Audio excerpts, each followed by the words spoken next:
The FIA didn't change the rules, but Mercedes and Red Bull just lost one of the biggest advantages of the season, overnight. A completely legal trick, worth up to 136 extra horsepower, has just been shut down days before Miami. That's the kind of gain that decides pole position before the race even begins. And for 3 race weekends, nobody stopped it. No penalties, no warnings, nothing. Because technically, it was allowed. But here's where it gets insane. The FIA didn't ban it on paper. They didn't rewrite a single line of the regulations. They simply started watching differently. And that alone killed the entire trick. Because what Mercedes and Red Bull were doing, in the final meters of every lap, was something no one else even realized was possible. They weren't faster everywhere. They were faster exactly where it mattered most. And once you see how they did it, you realize this wasn't just an advantage. It was control hidden inside the rules. Because once you understand how it worked, you realize this was never about power alone. It was about timing. Perfect, calculated, almost invisible timing. Now picture a qualifying lap. Everything is pushed to the limit. The driver is extracting everything from the car. The system is deploying maximum energy, every straight, every acceleration zone. There is no margin. No saving. Just pure performance. And as the lap progresses, the battery starts to drain. From full, to half, to almost empty. Until the car reaches the final straight. This is the most critical moment. The last seconds. The last meters. Where the lap is decided. And under normal conditions, this is where every car loses time. Because when the battery is low, the system switches behavior. It starts recovering energy. And that recovery slows the car down. Not dramatically, but enough. Enough to cost the lap. Now here's where Mercedes and Red Bull changed the game. Instead of allowing that slowdown, they removed it completely. Right before the finish line, the system is shut off. No recovery. No resistance. No drag. And in that exact moment, the car becomes something else. Not faster across the whole lap, but faster where it matters most. While everyone else is losing speed, they are still pushing, still accelerating, still gaining. And that's where the advantage lives. In the final meters. In the place nobody watches closely. And that's why it worked. Because visually, nothing looks different. The lap looks clean, smooth, normal. But the stopwatch tells the truth. A gap appears. Small, but decisive. 1/10. Sometimes more. And in Formula 1, that's everything. That's pole position. That's control of the race. And the most dangerous part? Is that it only exists for a few seconds. Which makes it almost impossible to detect in real time. But not impossible. Because eventually, someone stopped looking at the full lap, and focused on the one place that actually mattered. The end. And that's where the entire secret started to unravel. And that's where everything started to fall apart. Because in Formula 1, nothing escapes attention forever. At first, it was just a detail. Something small, easy to ignore. But once it's seen, it can't be unseen. At the end of certain laps, some cars weren't slowing down. Not slightly. Consistently. Every time they crossed the line, the same pattern appeared. And that's what triggered the deeper analysis. Because engineers don't guess. They verify. They compare data. Overlay laps. Study speed traces, frame by frame. And what they found didn't match the theory. Because according to the rules, every car should behave the same way in that moment. Battery low. Energy recovery active.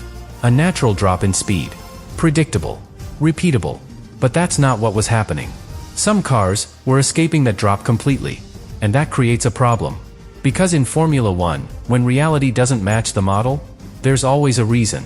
And that reason is never random. So the investigation begins. Quietly. Internally. Without noise. Without accusations. Just data against data. And this is where the tension builds. Because at this point, teams have two choices. Stay silent and try to replicate it. Or ask the FIA and risk destroying it. And that decision can change everything.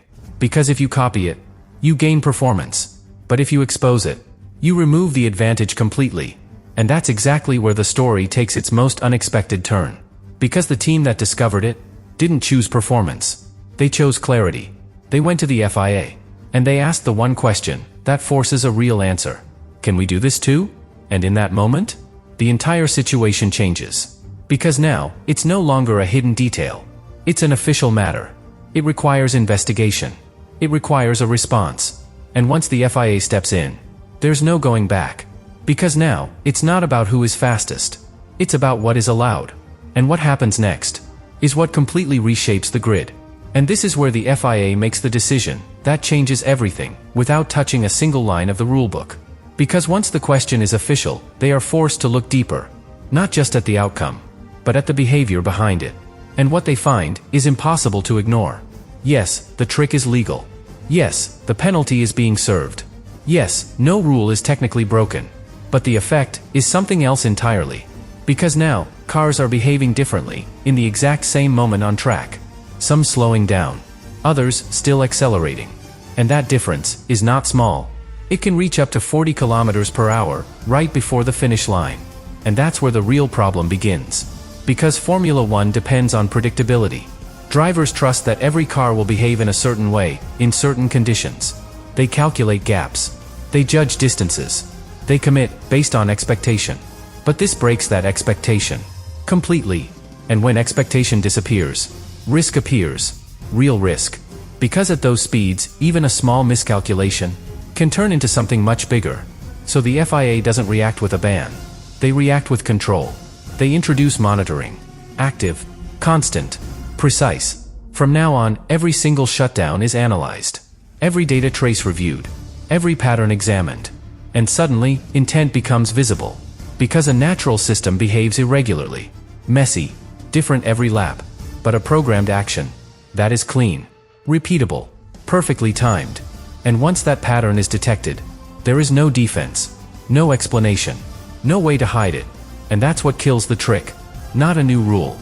Not a direct prohibition. But visibility. Because in Formula One, the moment something becomes visible to the FIA, it stops being an advantage. And becomes a liability. And no team is willing to take that risk. Not for a tenth of a second. Not under that level of scrutiny. So just like that, the trick disappears. Instantly. Quietly. Completely. And now, we arrive at Miami. Where everything changes. Because for the first time this season, there is no hidden advantage. No last-second gain. No invisible boost before the line. Just raw performance. And that's where the real tension begins. Because now, the question is no longer about the trick. It's about what remains when the trick is gone. And this is where everything finally gets exposed. Because once the trick disappears, the illusion disappears with it. And in Formula One, that's when the truth becomes impossible to hide. Now Miami becomes something much bigger than just another race. It becomes a reset. A real one. Because for the first time all season, every team is operating under the exact same conditions. No loopholes. No hidden timing advantage. No last-second gain before the line. Just pure speed. And that changes everything.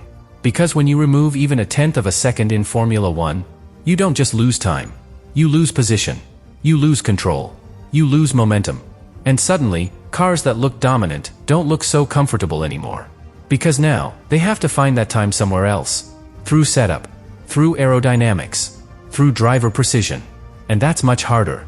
Much harder to fake. Now imagine qualifying in Miami. Final runs. Everything on the line. Drivers pushing to the absolute limit. And this time, when they reach the final straight, there's no extra advantage waiting. No hidden boost. No trick. Just the car, exactly as it is. And that's where the gaps start to tell the real story. Because if a team suddenly drops back, if the margin disappears, if the dominance fades, then the conclusion becomes unavoidable. That advantage mattered more than anyone admitted.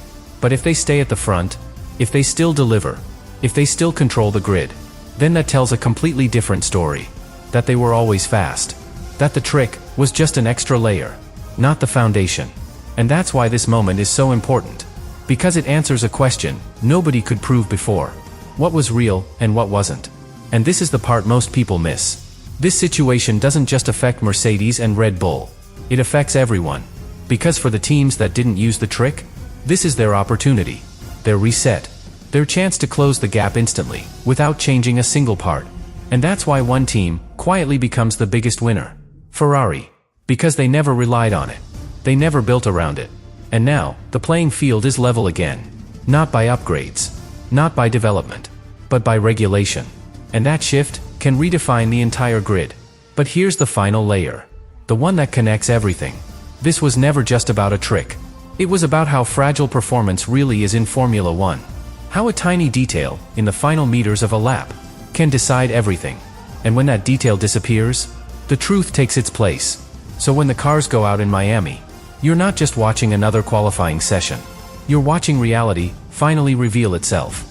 And the only question left is the one that has been building from the very beginning. Who was truly the fastest all along, and who was just one idea ahead of everyone else? And this is where the story leaves one final question hanging in the air. Because once the truth is exposed, once the illusion disappears, something else becomes very clear. This wasn't a one-time discovery. It wasn't a lucky guess. It was a mindset? The way Formula One really works behind the scenes. Because while everyone is now focused on what Mercedes and Red Bull did, the reality is much bigger. Every single team is doing the same thing. Searching, testing, pushing the limits of the regulations in ways nobody else has thought of yet.